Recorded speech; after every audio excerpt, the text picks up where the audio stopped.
Hello everyone, this is Ale. Welcome to the Sanctum. So today, we're going to talk about fairy tales. Okay, no. We're going to talk about the Faerytale Oracle by Lucy Cavendish and the artworks by Jasmine Becket-Griffith. As an aside, I am a very big fan of both Lucy and Jasmine. A very big fan of both. I have read many of Lucy Cavendish's books. I have been a fan of Jasmine's artwork for years. I actually met Jasmine once at Dragon Con, and I acted like a little fangirl. I'm not gonna lie. I did. I acted like a fangirl. I was pathetic, but oh my god. So yeah, that's how it works. So let's talk about this deck. So the Faerytale Oracle deck is not your regular Oracle deck in the sense of it being, oh, fairy tales, and once upon a time and happily ever after. No. We're talking, this is an Oracle deck, like as in once upon a time, and it could be bad. We're talking Grimm's fairy tales here, boys and girls. So yeah, and the artwork is superb. So we're going to talk about the artwork first because, well, yeah, I can't help it. So look, Sleeping Beauty is, and I love the fact that they included like keywords on the bottom, because when I love Oracle decks that actually include it. And by the way, these cards are a little bit bigger than normal. So if you have small hands, you're going to have to work a little bit harder at it. But it's so worth it. So just deal with it and go with the flow. So Sleeping Beauty is awakening. And just look at the thorns. Look at that. And then, and see, I already shuffled these. So they're going to be like upside down and right side up. So I'm sorry. The 12 Dancing Princesses enchantment. I love that story, by the way. And it was so cool because, like, I know a lot of these stories, so I was like, yeah, I'm so excited. Fairies, it's about words. I love. Okay, just for the record, I want a doll made out of this one, out of this picture. I want this doll. I want this doll. I want this doll. I want this doll. Yeah. Now that I've said that, it probably will never be able to afford it, but that's okay. I still want it. Verde Prato. Wounds. I love this picture. I have friends who would love this picture, who would love this as a framed artwork picture. And my comment to them is, yeah, okay, you can't have it. It's mine first. Especially because most of my friends who see this will see it because of my website or because of the videos. Cinderella.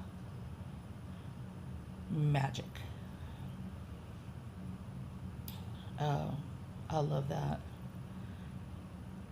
And it gives you just a whole different perspective of what Cinderella is and what Cinderella goes through. The Frog Prince. I love this story. I love this story. Intimacy is the key word here. The Children of Lear. Voice. And look at that look on their face. Their faces. This story is not like if I don't know how many of you would know this story, but if you get a chance to read this story, find a story, you need to read it. It is an actually really good story. The Goose Girl. Theft. This is a really good story too. Little Mermaid. Now, the Little Mermaid that we see in Disney is not the real story, okay? So, those of you who have grown up with the Little Mermaid, I am so sorry to burst your bubble.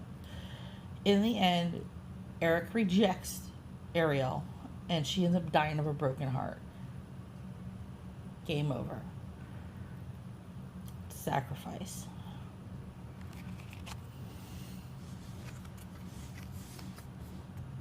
Bluebeard. Taboos. So, okay, I'll do one more. because this is actually a good card, actually. Snow White and Rose Red. Awesome, awesome tale, by the way. Oh, and the Tinderbox Soldier. Also a very good card. So let's talk. Let's talk about the fairy tale book. So, what's really nice about Lucy Cavendish's book and the way she writes is, by the way, the pictures in here are black and white, but they give you a little, what they call the path through the woods, how to work the Faerytale Oracle. What are fairy tales? They tell you the reasons behind what kind of the fairy tales, the value and the darkness of the tales, who wrote the fairy tales. Is a fairy tale myth or a legend? What is the fairy tales initiation and mysteries? They talk about the promises in your words in fairy tales, which is huge, by the way. If you have never realized that in fairy tales, if you don't keep your word, bad shite happens. Then you need to like go back and reread every single fairy tale you've ever read in your life, because if you ever break your word, you ever break your promise, bad shite happens. End of story. Go through. And then they talk about taking this and using it and how the questions work, and about reverse cards. They say that there's not reverse meanings provided in the deck, and that when you consider the story and the meanings, and then think about where you're resisting one of those messages, think about what you're holding back, what are you denying, where you may be considering that message in a, not necessarily an opposite way, but you're feeling basically very protected, as in like a it's like you're having a flaw of that revealed, then you can work at making it better. So it's really interesting because they talk about the like layouts, the leaping card, the 3 times the charm spread. Of course, you can do a Celtic cross spread, the happily ever after spread, which I was like, what? Huh? Okay. The 13 moons forecast spread, which was really kind of cool. The fairy cross spread. So they really had some really interesting things. And the other thing I liked about is that in each card, like Snow White for purity, they actually included a little quote from the fairy tale in question. And then they had like the meaning. They tell a little bit about the fairy tale. They talk about the meaning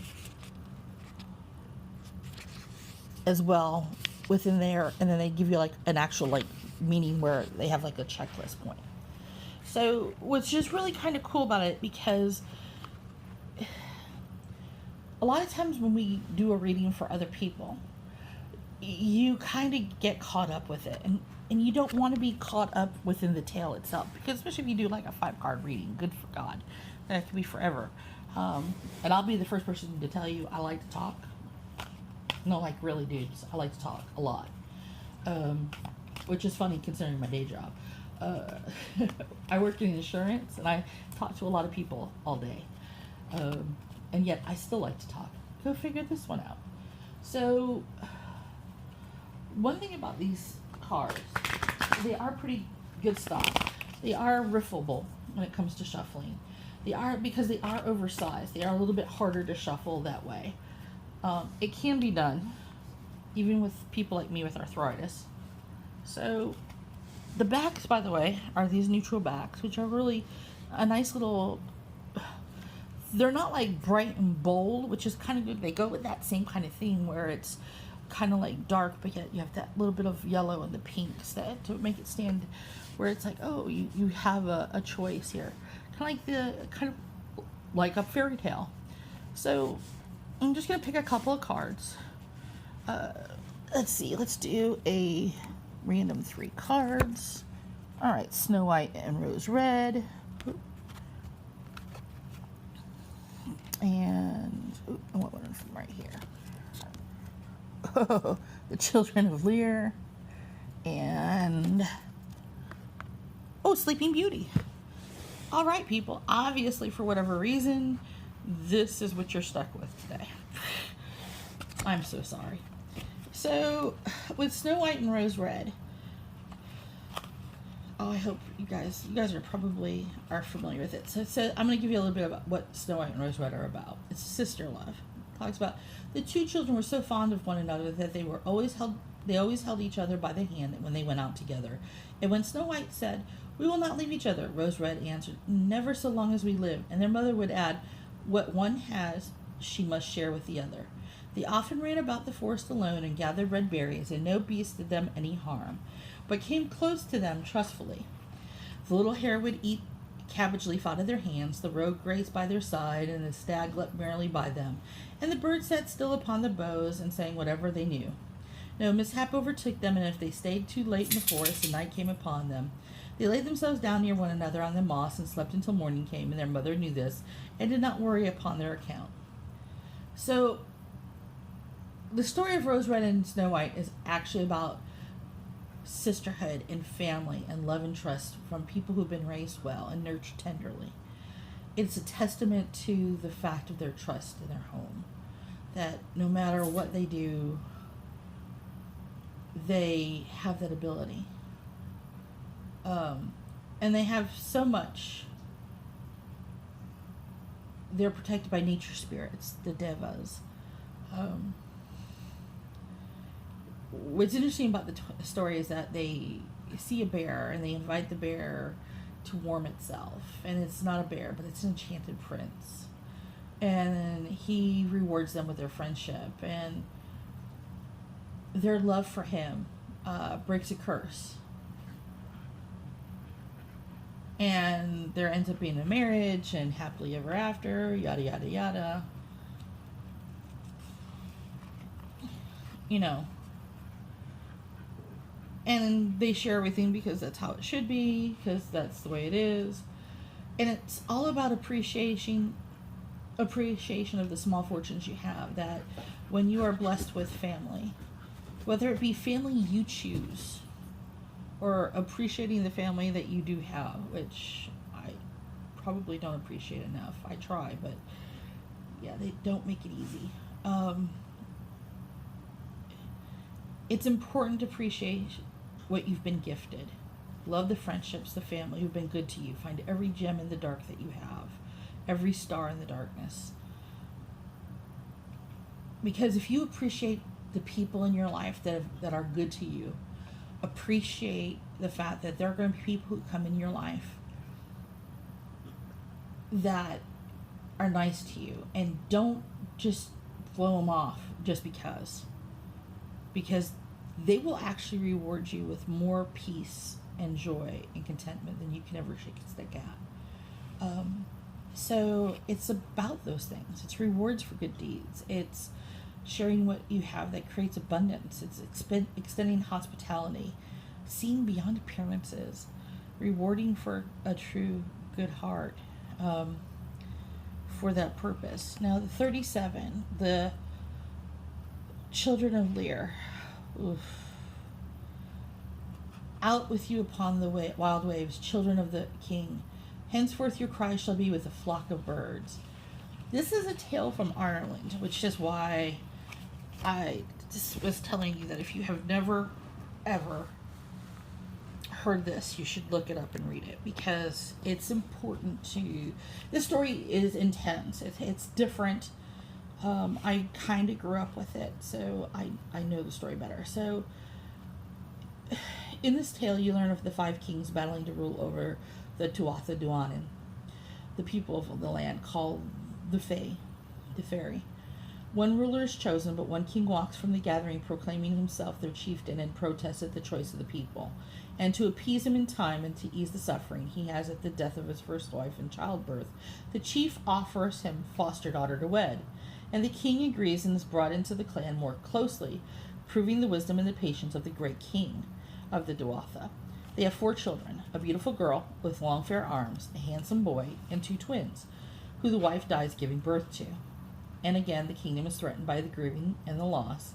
And so the second foster daughter of the great chief weds the heartbroken king, and for a time she loves him and cherishes her nieces and nephews. But she grows jealous of his love for them, falls into a fever, and hits them with a druid rod of hazel, turning them into swans who must live for 900 years in 3 different places for 300 years at a time. They retain their human voices and sensibility, and they sing more beautifully than any other bird. They are able to stay with each other, and due to their beauty and their voices, they are loved by many. The one who cursed them is punished to become a witch of the air, which she remains to this day. And in time, the children of Lyr see all their loved ones pass, witness the retreat of the Duath Dayanan, and see the coming of the monks of the Christ. They are finally freed from their enchantment by a gentle Christian monk, and when they immediately reclaim their human form, they are so ancient that he baptizes them immediately, seeing they are about to perish, and they die within seconds of being human again. The children of Lyr enter their graves together, the sister holding each brother under her arms and upon her breast, just as she did for 900 years, when they were swans. This card is to remind you of the eternal nature of your soul, that while lifetimes will shift and change, and you will transform from one incarnation to another, your soul is on the journey, and you are more than what it takes place within this lifetime. Your soul is ages old and has already traveled so far, and soon you will understand at least a part of the current journey far more than you do at present. This card will also remind you that it is natural for your belief system to evolve and even radically alter throughout one lifetime. You are, most of all, allowed to follow the direction the journey of the soul is taking you in. So, the big thing about this story, because it's called voice, is that your voice always speaks your story. Your voice remains, even though your form may change. Whether you grow old, you get skinny, you get fat, you get young, you get old. Your voice is your voice. Your tonal system is your tonal system. Even if you shift from one faith to another, even if you get released from a family burden, even no matter what, your voice is your own. There's no one else quite like you. There's wisdom with staying with loved ones. That if you suffer, eventually the suffering does end. And you are loved no matter what form you're in. Because love sees past the form to who you core are. Your core truth is what they love. Now, Sleeping Beauty. We all know the tale of Sleeping Beauty. Yay, because we've all watched the Disney movie. Okay. So, now that we got that out of our system, let's talk about Sleeping Beauty. Aurora. It's called Awakening. When the child is 16, she will prick her finger upon a spindle and die. What? And the king and queen cried out and begged the fairy to forgive them and remove the curse, but the fairy refused to do so. But one fairy stepped forward and said, I cannot undo this curse, but I can alter its course. Beauty shall not die when she touches the spindle, but she will fall into a deep sleep for 100 years. It is right that in this fairy tale of family beauty, Sleeping Beauty decides they will fall into the same enchanted sleep along with their daughter, a princess who's cursed by a fairy with a grudge. So, when Aurora is born, her parents invite the chief magical beings of the kingdom to offer them all a rare gift, and they're overjoyed genuinely about the birth of this child, who has been longed for so long before she was actually even born. But there's one fairy they forgot to invite. What? And in some versions, it's deliberate. Other versions, it's an oversight. And others still, the reason that is that they don't have enough wealth to share with the being now known as Maleficent. So, yeah. Depending on how far back you go and which story you look at, depending on which country and what time frame, it was either like a oops, we forgot. It was oh no, she's mean, or we don't have enough money to recompense her. Although the other fairies wouldn't have asked for anything, she would have. So let's just say that she is not necessarily somebody you wanted to cross anyway, so they decided to try to work around her no matter what. So because she was so offended, she decided, "Boop, I'm going to curse the beautiful little girl that could have been a fairy to die." So a late arriving fairy who didn't hear anything until like that last moment she heard about to die, because she wasn't there during the cursing, was able to soften the blow, the blue fairy, and able to actually not necessarily nullify the whole entire curse, but to, instead of death, make it into sleep.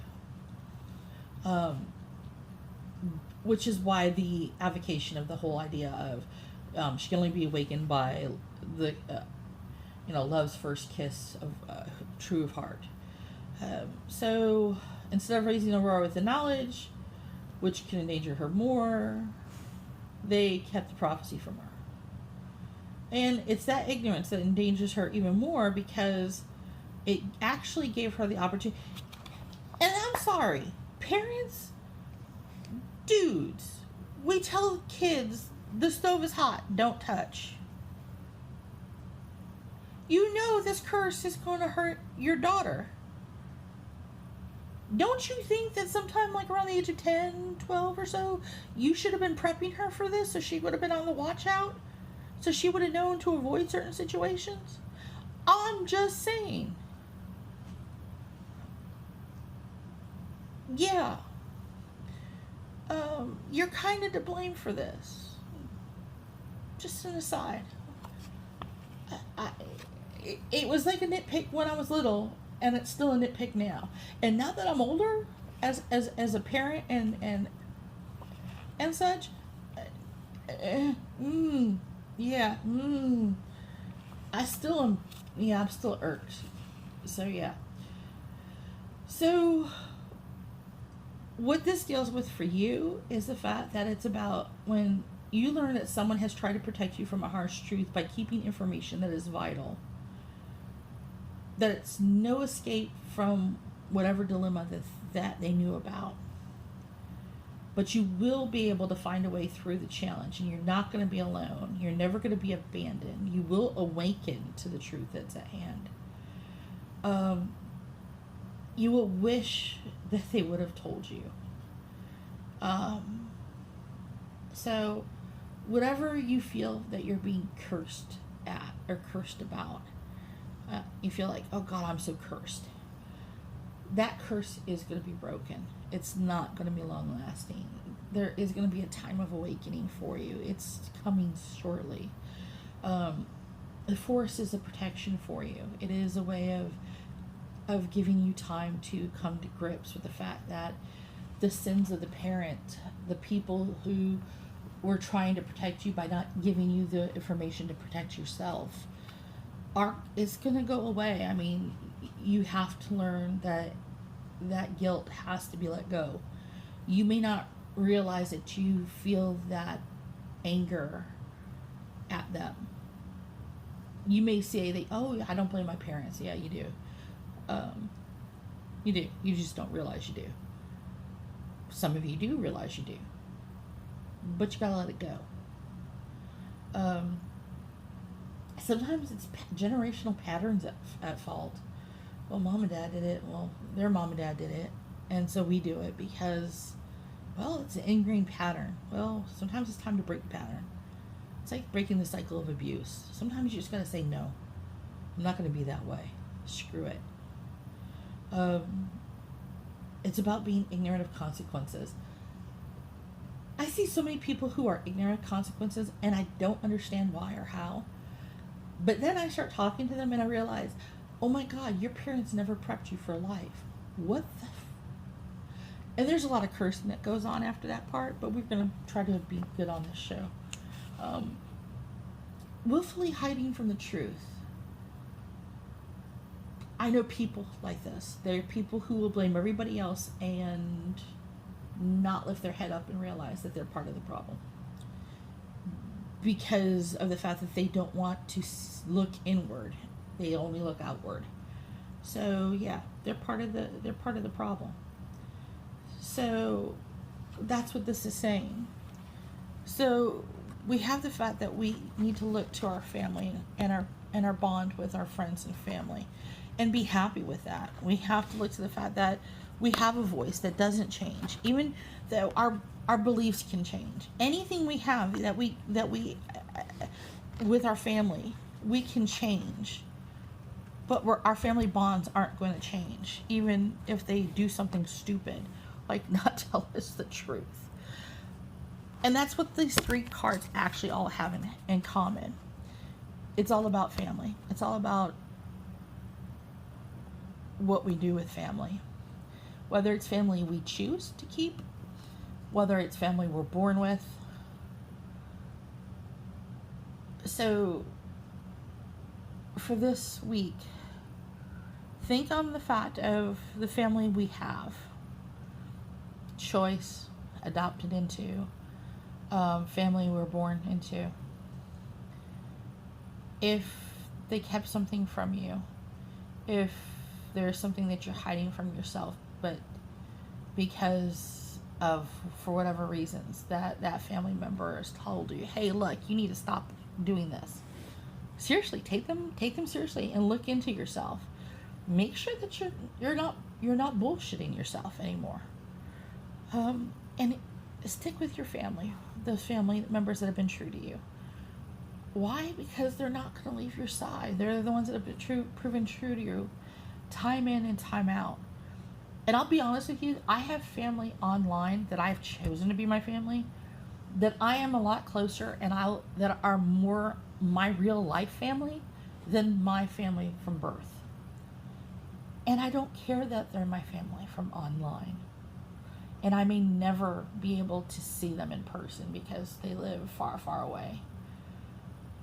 I can contact them whenever I want. I can get online to talk to them. I can talk to them over Skype. I can do whatever.